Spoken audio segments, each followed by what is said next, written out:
Today, I want to talk about social isolation. This is a phenom that has been creeping more and more to the forefront as the years go by, especially with the advent of technology, that's the pandemic for all those who don't know, and among other things as well. Now, for me as an extrovert, I love to meet new people. I love to bring them together. I love to learn everything about them, and I love for them to learn about me. And when I'm around other people, when I'm at a party, when I'm, working face to face with somebody, or just chatting with somebody, let's say at the gym or at the coffee shop, wherever else, it's re-energizing. It's almost that, it's like that reciprocal. They bounce their energy off of me and I bounce it back to them. And it's really, that sounds a little sort of like, ooh, look at the crystals type thing, but it is true. Like, social interaction is a very, very powerful force. Now, if you've seen my previous videos, you'll know that I have been embarking on a weight loss cut. I've done a previous one from May 5th, 2021, all the way up until mid-2022. And during my last one and during this one, I've decided to isolate myself by choice as an experiment to see what the life of a true introvert is like.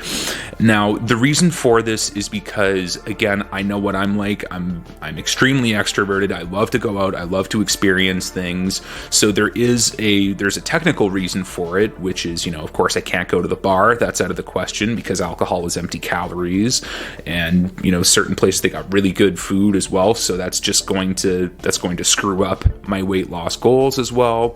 So, and I can't even go out to eat or stuff like that. So for me, it was, and those are the usual social haunts that I tend to go to. So for me, not only did I have to not go there because, okay, well, I have to lose weight, but I decided, okay, well, let's make it an experiment. Let's isolate myself completely to see what the life of a true introvert is like. Now, while all of this is self-imposed, it really does speak to, like, I noticed this really, really stark aspect of my life that was missing, and that was the lack of community. Now, people generally want to have their cake and eat it too. They want to be in a community on their own terms, and they aren't willing to sacrifice getting out of their comfort zone in order to go and join one. Now, I can relate to this because throughout my two cuts and this one cut that's still going on, I've made these same excuses myself. So it's and that's something that's a harsh reality that I've had to deal with. Essentially, when you've isolated yourself for so long, you do tend to get comfortable in your own space, but it's a weird kind of comfort.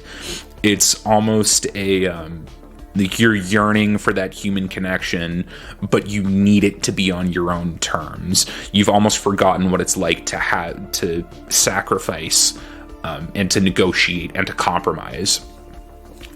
So as an extrovert, where it gets really, really disheartening is the lack of reciprocal effort from those you're trying to build a community with. Community building is not easy by any means.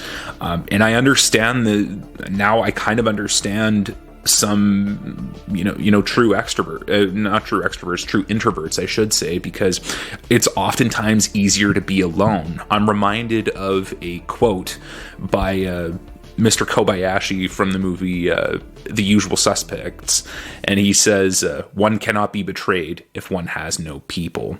So I get why it's easier to be alone. You don't have to rely on anybody. You don't have to trust anybody, which is very, very difficult to do as well. And it's a lot easier to just keep them at arm's length and to try to be as self-sufficient as possible. Now, in principle, I really admire this, but at the same time, for myself, as somebody who is extremely extroverted, that's a very, very difficult thing to do. For me, it's not difficult not to trust people, but it's at the very least, it's difficult not to at the very least let somebody in just a little bit, so that way they get to know me and the type of person that I am. Now, I did think that isolating oneself was going to help you to be more comfortable in your own thoughts. Now, it certainly does help to alleviate some of them. You learn to be comfortable within your own presence, but honestly, as an extrovert, the lack of community and the lack of face-to-face human interaction it hits really, really hard, especially because I was so used to being around people all the time. Being alone to an extrovert is just as draining as it is for an introvert to be around a bunch of people. It is excruciating to be alone when you're an extroverted person, because it takes all of your energy to combat that lack of interaction, and because you get recharged by interacting with other people. If you have no one to interact with, it's almost like your self-charging battery just dies, and that's really, really tough. You find yourself, and because you're so tired, you find yourself that you're not putting in that reciprocal effort when the opportunity arises to go out and do stuff. And if anything, it really speaks to, like, from what I've learned from this little experiment that I've done, is that you essentially live long enough to see yourself become the villain. You become everything that you hate or not that you hate, but you become everything that you dislike because you notice yourself, you're the one who's now not putting in that reciprocal effort.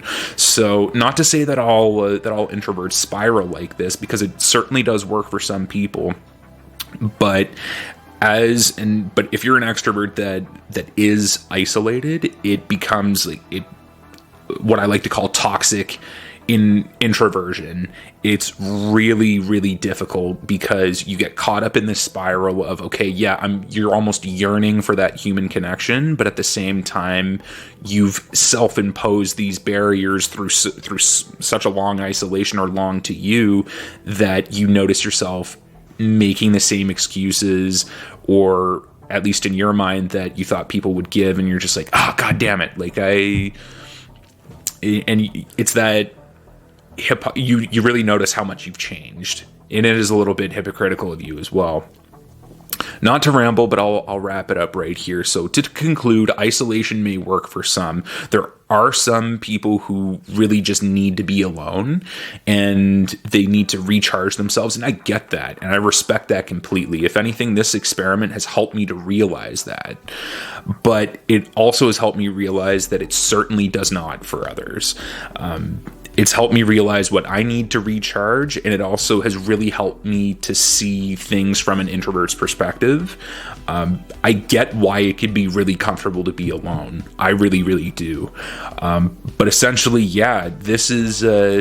I'm the master of doing shit the hard way, so yeah, I guess it's gonna last for as long as I can stand it, and then I'll go back out and try to find a new community or try to build one.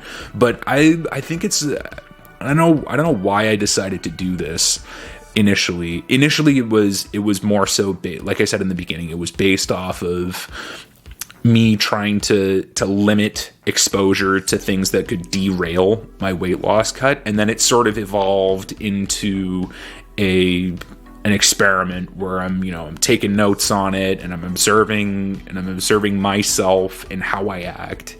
And yeah, you really learn a lot about yourself when you put yourself way outside of your comfort zone. Not to say that because I will say that before all this, when I was extremely uncomfortable being alone. I always had to be out doing stuff with other people, interacting. Now I am a little bit more comfortable. I am more comfortable being by myself, but I know that it's not essentially what's best for me. I know I don't get recharged by being alone. Sometimes you do, but by and large you don't. So yeah, that's my little thought for the day. At the risk of rambling, I'll wrap it up there. Let me know what your thoughts are in the comments below. Are you an introvert or are you an extrovert? If you're either, how do you deal with the lack of community and the increasing social isolation? Either during the pandemic or before or after. In any event, let me know what your thoughts were in the comments below. Drop a like on the video. And as always, thank you so much for watching.